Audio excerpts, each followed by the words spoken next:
Parent association के प्रधान अमित कपूर पर school खुलने से एक दिन पहले गोली चली थी और उसके बाद इसकी इन्वेस्टिगेशन जो थी वो जम्मू कश्मीर पुलिस अभी तक कर रही है। और हमने एक इंटरव्यू करके बताया भी था कि उनकी हालात काफ़ी गंभीर है, वो चल फिर नहीं पा रहे। उनको टांग में थोड़ा कोई वेन एक प्रेस हो गई है जिसकी वजह से ये सारी जो है प्रॉब्लम हो रही है, वो चल फिर नहीं पा रहे। अमृतसर में भी और इस समय हमारे साथ बात करने के लिए अमित कपूर जी हमारे साथ हैं। उस दिन की तरह हम आज भी उनके बिस्तर पर ही हैं, और क्योंकि वो चल फिर नहीं पा रहे और अभी वो अमृतसर में भी दिखाने गए थे। अच्छा, ये अमृतसर में आप गए थे तो अमृतसर में दिखाया। अमृतसर में भी एक्चुअली जब यहाँ पे मैंने एमआरआई वगैरह करवाए, ड्रॉपलेट लेग को होता है वो भी टेस्ट करवाया, 3 टेस्ट करवाए थे मैंने यहाँ पे। तो मेरी पेन जा ही नहीं रही थी, बिल्कुल भी नहीं जा रही थी, मतलब कि पाँव तक भी नीचे नहीं लग रहा था। तो उस टाइम फिर मैं अमृतसर गया, अमृतसर में दिखाया। 7 तारीख को मैंने अमृतसर दिखाया, ये केडी गणेशा हॉस्पिटल है, वहाँ पे दिखाया। तो उन्होंने जब देखा, उन्होंने रिपोर्ट्स वही देखी मेरी, वही एमआरआई देखा, सब कुछ देखा। उन्होंने देख के डॉक्टर ने बोला, उन्होंने फिर कहते कि आपकी डिस्क की जो वेन्स है वो प्रेस हुई है, उसकी वजह से आपको पेन है। तो उन्होंने डिस्क की वेन उन्होंने कहा आपकी डिस्क की जो वेन है 4th या 5th, पता नहीं कौन सी होती है ये मुझे पता नहीं, 4th या 5th वेन्स है वो आपकी प्रेस हुई है, इसकी वजह से आपको टांग आपकी चल नहीं रही। तो आप कोई घबराने वाली बात नहीं, कोई ऑपरेशन डरने वाली बात नहीं है। जो उन्होंने मेरे को बोला, ये जो दर्द है वो दर्द, उन्होंने पेन किलर दी है, एक उन्होंने वेन्स की मतलब की दवाई दी है नस वगैरह की। तो तीसरी उन्होंने दवाई दी है इसकी, एक वेन्स की है, एक पेन की है, तीसरी एक और है।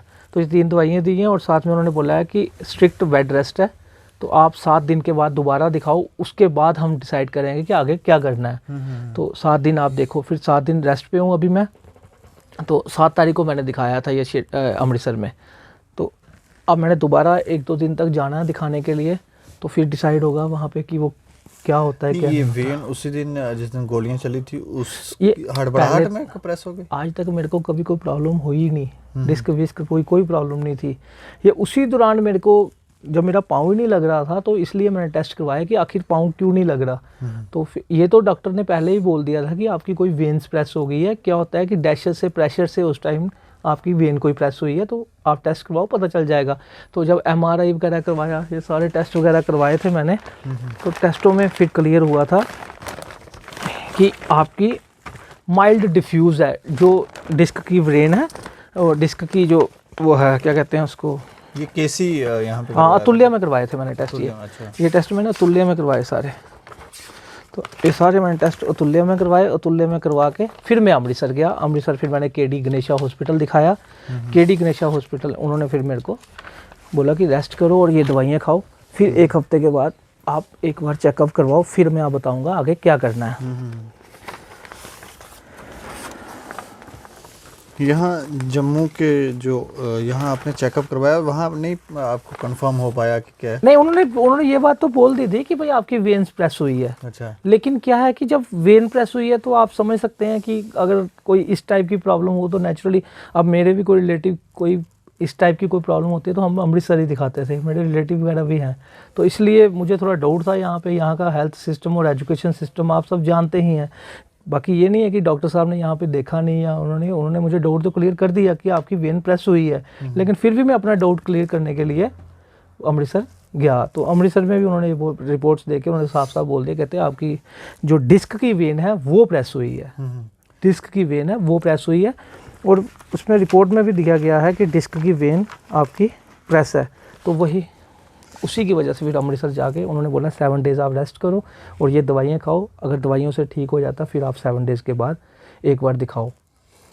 बहुत सारे पेरेंट्स की उम्मीदें हैं आप पर कि आप कुछ करके दिखाएंगे, और उनके साथ जो इस समय यहाँ जम्मू के अंदर घटित हो रहा है, जम्मू कश्मीर के अंदर, उसका सोल्यूशन आप कहीं ना कहीं निकाल पाएंगे। देखिए, मैं आपको क्या बोलूँ, मैंने आज भी एक पोस्ट चलाई है, मैं साथ साथ पोस्टें चला रहा हूँ। इन स्कूल वालों की लूट मुझे ये समझ नहीं आती कि जबकि 2020-21 में नहीं, ये साफ साफ ऑर्डर था 2019 में कि कोई भी school registration fees, admission fees, ये 28/1/2019 का ऑर्डर है कि कोई भी school registration fees, admission fees ये नहीं ले सकता।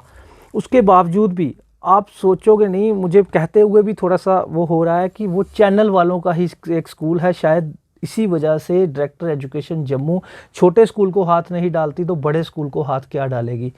चैनल वालों का स्कूल, चैनल वालों का स्कूल है, उनका अपना मीडिया चैनल है, शायद उस स्कूल में उन्होंने शरेआम ओपनली धांधली डाली हुई है।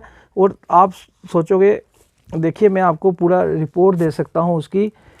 नहीं, वो कौन सा स्कूल है चैनल वालों का? British international school.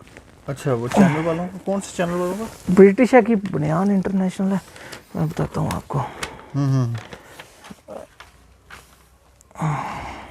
तो आप यहाँ से भी अपनी पोस्टिंग करते रहते हैं? हाँ, तो पोस्ट है, फिर मैं घर बैठ के, मेरे से मैं 1 मिनट भी घर नहीं बैठ सकता। उस दिन से तो मैं पागल हो चुका हूँ घर बैठ बैठ के, तो फिर मोबाइल में ही आते हैं कोई मिलने पुलिस वाले या बाकी लोग? देखिए सर, मैं आपको साफ साफ बता दूं कि 4 तारीख को मेरे से इन्वेस्टिगेशन स्टार्ट करने के लिए साइन करवा के ले गए थे।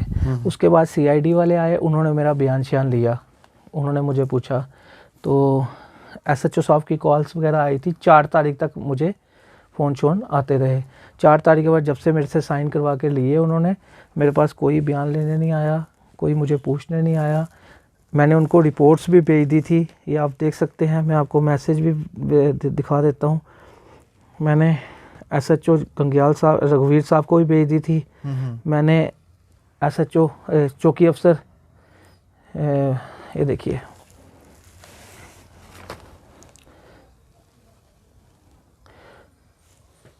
मैंने भेज दी थी सारी रिपोर्ट्स भी, और मैसेज भी भेज दिया था कि मैं मेरा फुल कॉपरेशन है आपसे।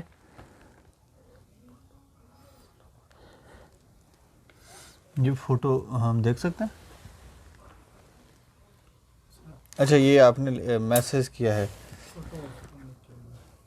तो मैंने ये सारी रिपोर्टें भी भेज दी अपनी, वो भी भेज दिया। अच्छा, ये रिपोर्ट्स आपने भेजी हुई हैं? हाँ, रिपोर्ट्स भी भेज दी थी और मैसेज भेज दिया था, मेरी फुल कॉपरेशन है। लेकिन किसी ने भी अगर कोई बयान लेना है वो मेरे पास यहाँ पे आए, मेरे से बयान ले जाए, क्योंकि मैंने उनको मौका भी दिखा दिया था उसी दिन, और मैंने उनको अपनी एमएलसी उस टाइम हुई थी जब मैंने उस टाइम बयान भी दे दिया था। और फिर भी उसके बाद भी मैंने इनको बोला जो भी आपको कॉपरेशन मेरे से चाहिए मेरे से आए यहाँ पे। उसके बाद सीआईडी वाले आए, सीआईडी वालों को मैंने बयान शान दिया, और रघुवीर साहब का 3-4 तारीख को फ़ोन भी आया था। अब 3 थी कि 2 थी, जब भी फ़ोन भी आया मैंने फ़ोन में भी उनको सब कुछ सुना दिया था, और बयान वहाँ पे ऑलरेडी हमने इंटरव्यू किया था तब भी आपने बताया। हाँ, वो तो मैंने बयान शान ऑलरेडी पहले ही दे दिया था और मौका भी दिखा दिया था। फिर उसके बाद सीआईडी वाले आए थे, बस उसके बाद मेरे पास कोई नहीं आया। उस दिन आपको एक एसएचओ थे जो पहले यहाँ पर, उनका नाम ले रहे थे, उनकी कोई इन्वेस्टिगेशन की आपको पता चले? उनसे कुछ नहीं सर, कोई किसी को, देखिए मेरी बात सुनिए, मैंने साफ साफ बोला था कि एक गैंगस्टर ने मेरे को मैसेज भेजा था कि नरेश शर्मा के केस से पीछे हो जा। एक डाउट मेरा जाता है उस पे, बिल्कुल एक डाउट मेरा नरेश शर्मा पे। दूसरा डाउट, क्योंकि उन्होंने सबने मेरे को पूछा डाउट किस पे है, मैंने सीआईडी वालों को भी बता दिया, मैंने एसएचओ गंग्याल को भी बता दिया, मैंने हर किसी को बता दिया कि मेरा डाउट सिर्फ 6 महीने पहले मैंने ऑलरेडी रिपोर्ट्स करवाई हैं। एक मेरा डाउट उन पे है, एक दूसरा नरेश शर्मा, और तीसरा मेरे को कोई डाउट ही किसी पे नहीं। क्योंकि जो उन्होंने मुझे पूछा कि आप अपना डाउट बताइए, तो मैंने अपना डाउट क्लियर बता दिया था। क्योंकि देखिए, या तो माफिया, स्कूल माफिया जिसके खिलाफ मैं बोलता हूँ, तो या फिर दूसरा नरेश शर्मा कि जिसको मेरी वजह से इतना नुकसान हुआ, क्योंकि मैंने छोटे जो बच्चा सुसाइड कर गया था उसका मुद्दा उठाया था मैंने, और ड्रग के लिए बोला था मैं, जब 2.5 लाख रुपया लेकर तो लड़के को छोड़ दिया था। वो आपने मेरी वो सुना ही है प्रोटेस्ट, तो उसकी वजह से उसको काफ़ी प्रॉब्लम्स हुई थी। उसने मेरे को बड़ा डिफेम करने की कोशिश की सीनियर ऑफिसरों के सामने। आज भी उसने इस तरह डिफेम किया है मुझे कि मैं पता नहीं कितना बड़ा लैंड ग्रैबर हूँ। अच्छा, कितना बड़ा हूँ, लेकिन मैंने अपने प्रूफ सारे इकट्ठे किए थे। मैंने क्या किया, जब मुझे ये चीज़ें इसने डिफेम किया, सब कुछ किया, फिर मैंने क्या किया, मैंने एक पूरे जम्मू कश्मीर से अपनी एफआईआर मंगवाई। मैंने कहा पूरे जम्मू कश्मीर में अमित कपूर के ऊपर जो भी एफआईआर वो लाई जाए। जब मैंने मंगवाई तो आज आके वही पुलवामा सैनिक जब शहीद हुए थे तब अमित कपूर रोडों पे था, क्योंकि अमित कपूर पाकिस्तानों के नारे नहीं सुन सकता। मैं आज भी नहीं सुन सकता, क्योंकि मैं हिंदू हूँ। हिंदू हूँ, मुस्लिम हूँ, सिख हूँ, ईसाई हूँ, बात वो नहीं है। हिंदुस्तानी बात यह है कि हम हिंदुस्तानी हैं, तो हम पाकिस्तान के नारे नहीं सुन सकते। पुलवामा सैनिक जब शहीद हुए थे, मैं रोडों पे था, मैं प्रोटेस्ट कर रहा था, प्रोटेस्ट करना मेरा अधिकार है। उस एफआईआर के सिवाय अमित कपूर के ऊपर मैं आज भी दावे के साथ कहता हूँ, रिटर्न दे देता हूँ, मेरे पास प्रूफ है, और प्रूफ भी मेरे पास PHQ जम्मू के प्रूफ हैं, वहां से RTI के जवाब आए हैं कि इसके अलावा आपके ऊपर कोई FIR नहीं, और वो भी इंडिविजुअल मेरे ऊपर नहीं। तो उसके बावजूद भी मेरे को इस तरह डिफेम किया है कि अमित कपूर ये है, अमित कपूर वो है।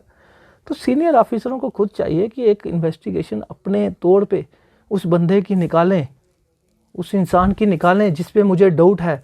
क्योंकि एक ऑफिसर जब गैंगस्टर का सहारा लेकर मुझे किसी लड़के के हाथ मैसेज भेजता है कि नरेश शर्मा के केस से पीछे हो जा, तो आप समझ सकते हैं कि ये मुझे डाउट नहीं होगा। आप बताइए, आपको अगर कोई गैंगस्टर ये बात बोलेगा कि फलाने के, आप जैसे आप मेरी ही न्यूज़ बना रहे हो, अगर आपको कोई गैंगस्टर बोलेगा तो आप उसको उस पर डाउट नहीं करोगे? कल पे आपको कुछ हो जाता तो कल ये तो ऊपर वाले का शुक्र है, और आप सब भाई बहनों की दुआएं हैं, पेरेंट्स की दुआएं हैं कि मैं बच गया। नहीं, कोई ऐसा तो नहीं है कि जिन लोगों पर आपका शक जा रहा है कोई तीसरा उसका फायदा उठा रहा है कि ये तो शक उन पे कर रहा है। सर देखिए, यही तो इन्वेस्टिगेशन होती है। इन्वेस्टिगेशन स्टार्ट कहाँ से होती है?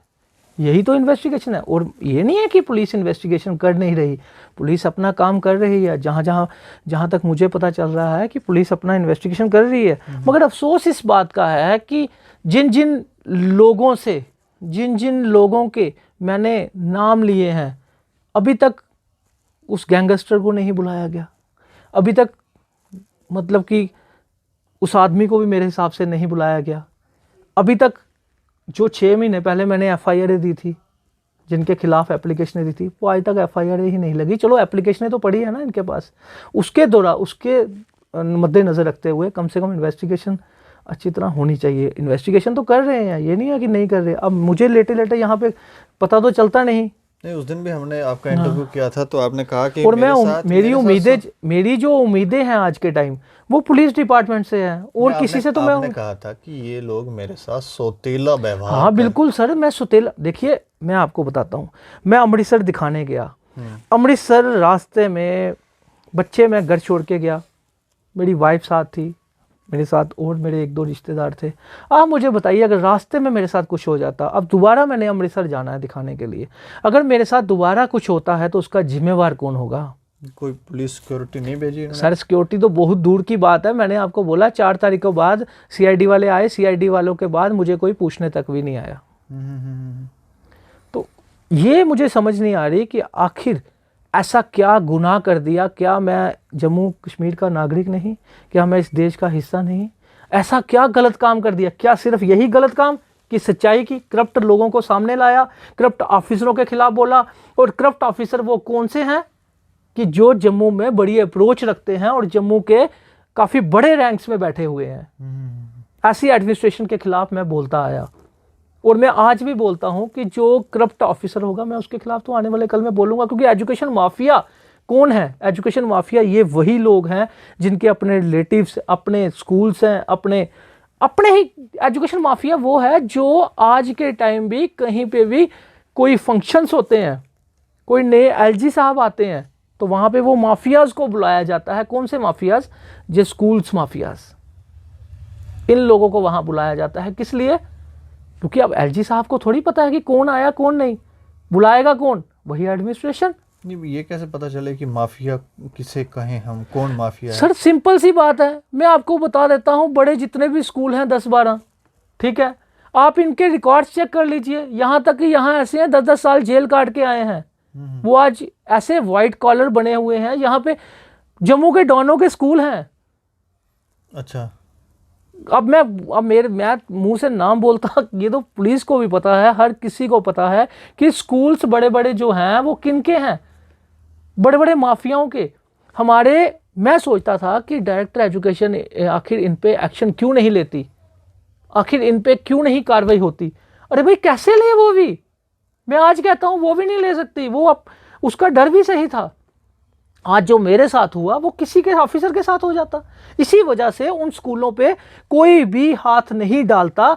उसका सीधा जागता सबूत है कि जब 2019 में साफ साफ ऑर्डर आया था कि कोई भी स्कूल कोई रजिस्ट्रेशन फीस नहीं लेगा, कोई सिर्फ 3 टाइप की फीस 2019 के लिए, मैं आज की बात नहीं कर रहा, 2020-21 में ओनली ट्यूशन फीस का ऑर्डर है और किसी फीस का ऑर्डर नहीं।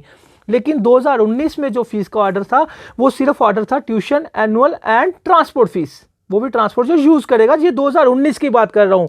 2020-21 में कोई ट्यूशन फीस के सिवाय कोई दूसरी फीस नहीं ले सकता, लेकिन मैं आपको 2019 की बात बता रहा हूँ। उसके बावजूद भी मेरे पास एक प्रूफ आज आया, लेकिन कई स्कूल्स ऐसे हैं जिन्होंने रजिस्ट्रेशन फीस भी ली है, एनुअल फीस तो ली ही ली, और मतलब बहुत सी फीसें मिला के, मैं फेसबुक खुल नहीं रही, मैं आपको एक मिनट फेसबुक निकालिएगा मेरी। तो कहने का मतलब ये है कि इतनी धांधलिए हैं, ये कोई भी एडमिनिस्ट्रेशन उन पे हाथ नहीं डालती। वो इसलिए नहीं डालती क्योंकि पॉलिटिकल पार्टियां, जो पॉलिटिकल पार्टियां हैं, इनको फंडिंग से मतलब होता है, और ये फंडिंग की वजह से ये उन लोगों पे हाथ नहीं डालती। क्योंकि बड़े बड़े स्कूल्स क्या करते हैं, इन लोगों को, लीडरों को क्या दे देते हैं, फंड्स। अच्छा, बस इसकी वजह से इनको ना कोई हाथ डालता है। और बड़े बड़े एडमिनिस्ट्रेशनों की वाइफ्स जो हैं वो इनके स्कूलों में टीचर्स हैं। बड़े बड़े एडमिनिस्ट्रेशन, बड़े से बड़ा एडमिनिस्ट्रेशन का ऑफिसर के इनके ही स्कूल्स में उनके बच्चे पढ़ते हैं, तो वो इन पे हाथ कैसे डालेंगे? इसी वजह से, इसी चीज का फायदा उठाते हैं। और बड़े बड़े लीडरों के स्कूल्स हैं। ये आपने कुछ फेसबुक हाँ, पर डाला हुआ है? मैं आपको बताता हूँ।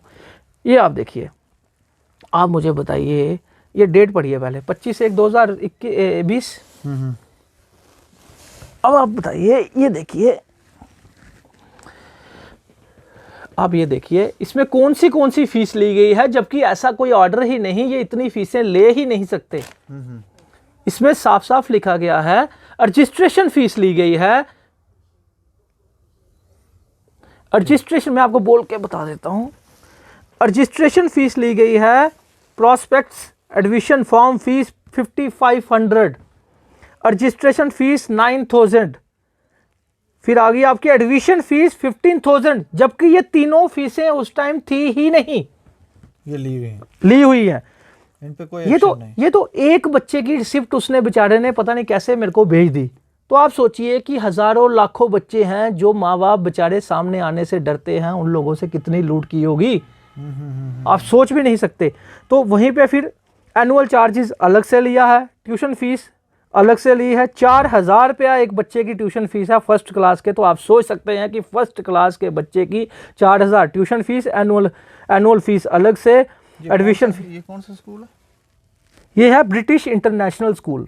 और फर्स्ट क्लास के बच्चे की डेट शीट निकाल दी गई है। फर्स्ट क्लास के बच्चे की डेट शीट निकाल के साफ साफ बोला जा रहा है कि फीस दीजिए। अभी भी इतना सब कुछ लेने के बाद भी वो एडजस्ट नहीं कर रहे बच्चे की। 2020-21 में तो ट्यूशन फीस है ना सिर्फ, वो एडजस्ट नहीं कर रहे। ये वो कह रहे हैं ट्यूशन फीस दो, नहीं तो आपके बच्चे का पेपर नहीं होगा।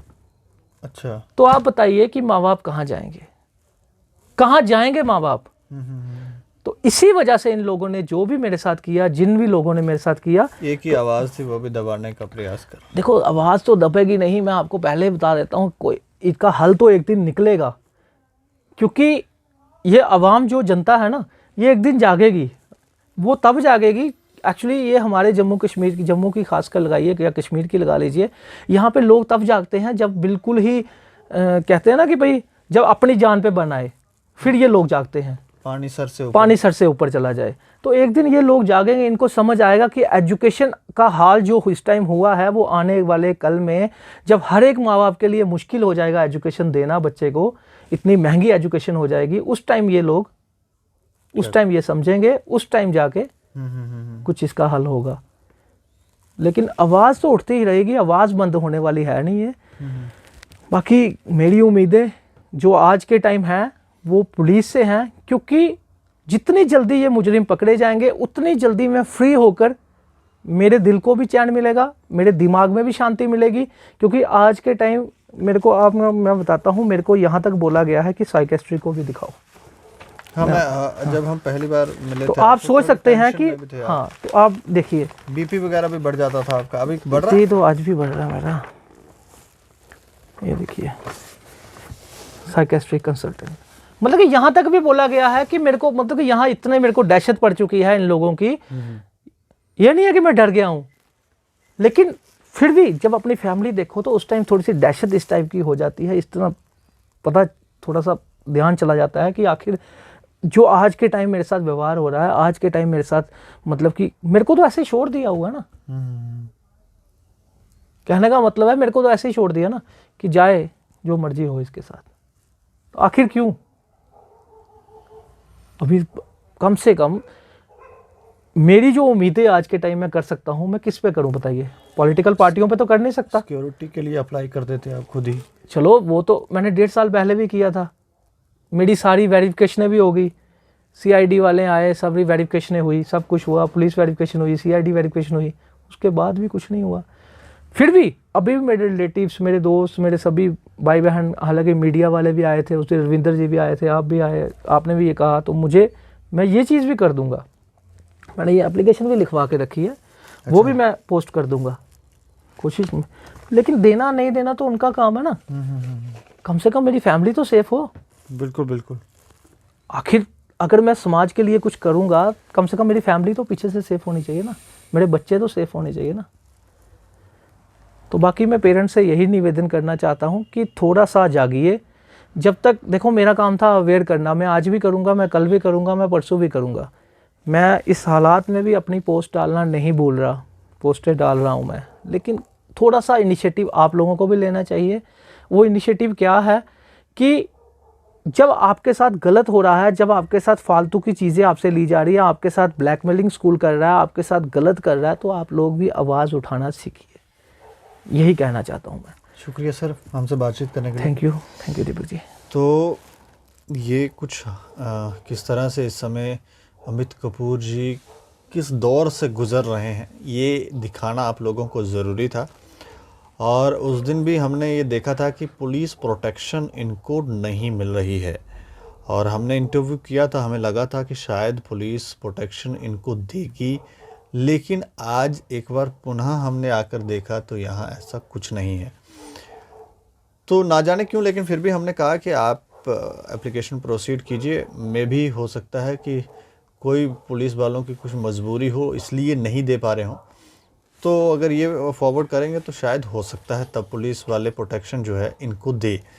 लेकिन हालात आपने देखे और इसके ऊपर आप अपनी प्रतिक्रिया दें, और देखते रहें दैनिक स्टेट समाचार। मुझे और मेरे सहयोगी अरुण डोगरा को दें इजाज़त। नमस्कार।